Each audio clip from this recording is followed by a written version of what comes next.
Kulo niku sering lepas jenazah tangga-tangga kulo nggih penggene delok TV, nak bengi nggih ngelamun, ngayal sugih, kadang yo ngapalo tikus sing liwat dhuwure, saking ora ana penggawean ya.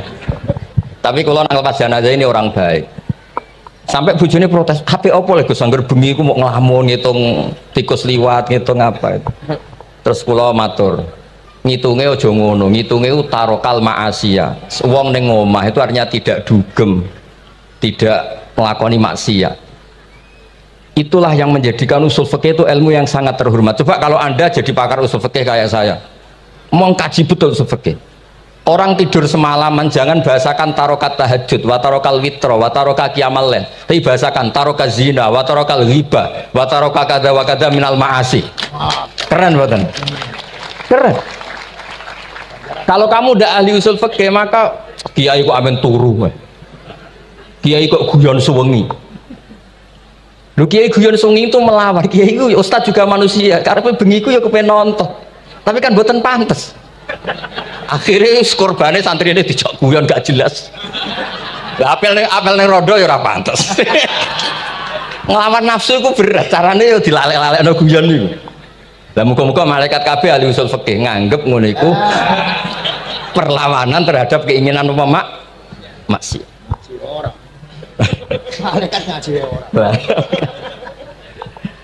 Makanya itu disebut di kitab usul fikih tentang usul itu izma min mubahin illa wa yatahaqqaqu bihi tarku haramim ma fa'il zamu minas sukun tarkul qatli wa minas sukut tarkul ghibah. Tidak ada sesuatu yang mubah kecuali saat Anda lakukan, saat itu juga Anda meninggalkan keharaman. Maka sebetulnya mubah ini punya nilai yang luar biasa yaitu tarkul haram atau tarkul ma'asi. Jadi sawangane sampean nang omah kukar-kukur, mlebu metu, kukar-kukur meneh, mlebu metu, bariku turu angop, ngorok. Nah, semoga malaikat ini al-usuli sehingga ngitung itu hada tarokal ma'asiyah kullaha. Hebat, hebat. Ini orang yang tinggal napa? Maksiat. Kayak nak malaikat itu jenis rada ekstrim. Alumni kempek suwengi ra tahajud ora witir ku alumni opo? Malah kalau niku ngaji usul fikih terus supaya diperdengarkan ke malaikat. Supaya teorinya pakai usul napa? Fikih. Jadi kalau melihat kita melakukan mubah niku dihitung tarkul napa? Ma'as. Nah, ini pentingnya ngaji. Kalau nate ditanya sama seorang dosen, "Gus, masa iya Quran yang katanya mutu semutu-mutunya kemudian ada ayat kulu washrobu mosok urusan mangan gak usah disuruh orang juga makan terus kualitasnya kulu washrobu itu di mana?" Terus kalau jawab terus sorokan yang penting wopo rapat utawa seminar. Ndak ada rapat, ndak ada seminar itu kamu ndak mati, tapi kalau nggak makan itu mati. Penting mana? Ya penting makan. Lah iya, jadi orang itu lupa kalau sesuatu yang seserius itu karena menjaga nyawa yaitu makan. Terus karena makan tuh hal yang murah dianggap biasa, itu bahaya. Sehingga sebetulnya yang kita bisa jadi wali lewat hal-hal keseharian tidak bisa jadi wali karena tadi. Saya punya hadis, ini mudah sekali untuk Anda jadi wali. Bahkan di atas wali lah. Inna woha ta'ala layar do anil abdi. Pakai inna masih pakai lam taukid. Inna woha layar do anil abdi ayakulal aklata fayahmadahu alaiha aw yasroba syarba fayahmadahu alaiha. Allah itu sangat ridho ada orang makan satu asupan kemudian dia muji Allah. Loh, orang tidak punya alpat itu tidak mati, tidak punya tanah ribuan hektar itu tidak mati, tapi kalau nggak makan sesuap nasi mati. Penting mana? Penting makan. Tapi gara-gara kamu tamak untuk syukur nunggu punya alpat, untuk syukur nunggu punya tanah banyak, Anda ini bodoh. Mau syukur saja syaratnya kok banyak. Jadi sebetulnya kalau kita mau jadi wali itu cukup setiap makan itu kamu syukur. Fayahmadahu alaiha. Au yasroba syarba fayahmadahu alaiha. Makanya wali-wali dulu kalau didik raja yang sedang berkuasa itu ditanya, kamu raja besar, punya pengaruh besar. Andaikan kamu di padang pasir dan kemudian Anda tidak mendapatkan air sama sekali, apakah kamu menggantikan kerajaan kamu demi beli satu seteguk air? Iya, akan saya beli karena saya kalau tidak minum mati. La tafroh bimulkin la yusawi jar'atamain. Kamu jangan bangga dengan sistem kekuasaan yang tidak senilai dengan seteguk air. Orang nggak jadi raja itu nggak mati, tapi kalau nggak minum mati. Terus akhirnya dosen itu tahu, wah berarti kulu wasrobu itu luar biasa, Gus. Sangat luar biasa.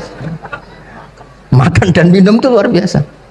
Makanya terus ada kiai mertamu mangan. Kalau tadi baru datang kon mangan, di sini ya ada mangan. Ya saya anggap aja itu proses jadi wali, ngoten Pak. Jadi segampang itu jadi wali. Nah, kemudian gara-gara torekoh terus jadi wali ku repot kon maca 10.000 wiridan kon opo. Kesuwen nih cara-cara kesuwen. Karena ini partai gak torekoh tadi. Dulu abahnya Mbah Maimun Mbah Zubair itu kalau disuruh wiridan lama-lama itu nggak mau. Sementing diridani pangeran, maca kok akeh-akeh. Nah itu partainya partai ahlul ilmi. Ya partainya partai ahlul apa? Ilmi. Nah kemudian karena saya ini nekuni tafsir ya, itu saya kepengen ya menggerakkan supaya ilmu Quran itu menarik. Caranya apa? Cari sisi ekstrimnya. Kalau bolak-balik, kenapa sih orang nggak janggal? Nggak janggal itu udah iskal. Quran itu kan kalamu Allah. Salah lagi Quran itu kalamu Allah. Masa iya Allah yang Tuhan kemudian ngendikan iya kana budu wa iya kanas tai. Kepadamu aku menyembah. Masa Allah ngendikan gitu pada kekasihnya Nabi Muhammad? Padahal Allah itu al-ma'bud bukan abid. Allah yang disembah bukan yang menyembah. Semua ahli tafsir, saya bukan bilang sebagian, semua ahli tafsir pasti ngendikan begini. Wa yuqaddaru qabla qaulihi ta'ala iyyaka na'budu qulu. Sebelum iyyaka na'budu itu ada kata yang disimpan yaitu qulu. Jadi iyyaka na'budu itu betul ngendikannya Allah, cuma sudah dikasihkan Jibril kepada umatnya Rasulullah. Jadi Jibril bilang gini ke Rasulullah Muhammad, Muhammad kul iyyaka na'budu. Kemudian Nabi juga bilang ke umatnya qulu iyyaka na'budu. Jadi ini kalamu Allah yang sudah milik kita. Nah berhubung milik kita, kita sah mengatakan iyyaka na'budu. Karena kalau tidak janggal, masa iya Allah berdoa ihdinas siratal mustaqim, tunjukkan kami jalan yang benar. Lah kalau ihdinas siratal mustaqim kalamu Allah berarti kan Allah yang berdoa. Nah, sehingga semua tafsir bilang sama, wa yuqaddaru qabla qauli ihdinas siratal mustaqim qulu. Nah, terus ada mufassir lain bilang jangan mulai iyyaka na'budu ya semuanya, mulai bismillah, qulu bismillahirrahmanirrahim. Masa iya Allah sendiri yang bilang bismillahirrahmanirrahim? Nah, dengan tafsir seperti ini terus kita akhirnya lagi-lagi kembali ke usul fikih, kembali ke balaghah, kembali ke nahwu. Kalau enggak, ya Anda akan menafsiri Quran pakai logika Anda sendiri. Sampai ada mungkirus sunnah. Pokoknya sementing kembali ke Quran. Orang roh Quran itu kayak apa? Saya kemarin ngaji di Sedan di daerah saya bilang, Sayyidina Umar itu Islam sebelum minta hidayat. Khalid bin Walid ya Islam sebelumnya ya tidak minta hidayat.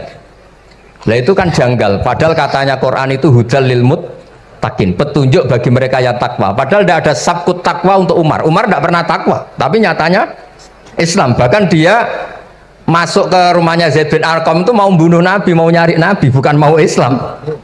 Tapi ketika dengar iparnya membaca Toha ma anzalna alikal qur'ana litasqa, kemudian dia masuk Islam. Lalu gimana tentang hudal lil muttaqin, petunjuk bagi mereka yang takwa? Banyak ulama yang mengatakan lil muttaqin itu balaghahnya lil iktifa, lil muttaqina wa ghairihim. Jadi Quran itu petunjuk bagi yang takwa dan yang tidak takwa. Dan itu di bahasa Arab sah. Di bahasa Arab sah. Misalnya gini ya, kalau sampean punya ponakan dolan, cong-cong nang mangan. Ya maksudnya ya mangan mbek ngombe, mangan tok seretan mati kan. Itu kan satu paket. Sarobila taqikumul harra wal barda. Pakaian yang melindungi dari panas. Di situ nggak disebut wal barda, tapi artinya juga wal barda. Karena kalau tidak diartikan lil iktifa, nanti Quran itu memberi petunjuk bagi yang sudah mutakin, corong doang nguyai segoro, wis takwa kok. Nah ini kita butuh ahli tafsir yang al-usuli. Karena itu yang menjadikan Quran punya kualitas lagi. Seolah lagi punya kualitas lagi. Kalau ndak, Quran tuh kayak biasa-biasa saja, kayak tadi kulu wasrobu kayak dan seterusnya dan seterusnya. Jadi kalau suwun barokahnya hormat sama orang alim kados Ki Akil, Ki Siras dan tenaga keluarga mriki. Orang menghidupkan logika ilmu lagi. Jadi kalau seneng lah nak dalam Gusmus ahli ilmu boten krono niat fakir boten. Biar sampean ngerti lah kalau ngadepi ahlul ilmi itu pun boten level. Ahlul ilmi itu kalau punya logika itu tidak bisa dibantah. Saya beri contoh sekian contoh yang nyata yang diajarkan Rasulullah SAW. Nabi itu pernah mau dipermalukan orang karena Nabi ngendikan la adwa wala tiarata, tidak ada penyakit menular. Terus ada orang iseng kok onta yang kena kudisen itu dijejerkan yang waras ikut kena kudisen. Terus orang ini tanya, ya Rasulullah ini tadi sehat, tapi kena onta yang kudisen ikut kudisen. Nabi tanya lagi, faman a'dal awal, yang kudisen pertama ketularan siapa? Wah itu dari Allah ya, maksud saya seperti itu. Jadi ada terus orang-orang kafir itu cara berpikir aja alal alihata ilaha wahida inna hadalah syai'un ujab. Muhammad ya tentu mereka masih jangkar. Muhammad problem kita ini banyak. Kalau Tuhannya satu tidak cukup. Ada problem kredit macet, ada problem macam-macam kan, utang piutang macam-macam. Kalau Tuhannya satu tidak cukup. Kita butuh Tuhan banyak karena problem kita banyak. Lalu Nabi mengajarkan mereka apa logika yang dibangun. Kalau kamu jadi buruh, kemudian majikan kamu banyak, semuanya merintahkan kamu bingung nggak? Ya bingung. Tuhan kamu itu majikan kamu, kalau banyak-banyak perintah semua kamu yang bingung. Ya sudah mat Tuhannya satu saja. Itu disebut wa masalah rojulan fihi syuraka umutasakisuna wa rojulan salamal lirrajul.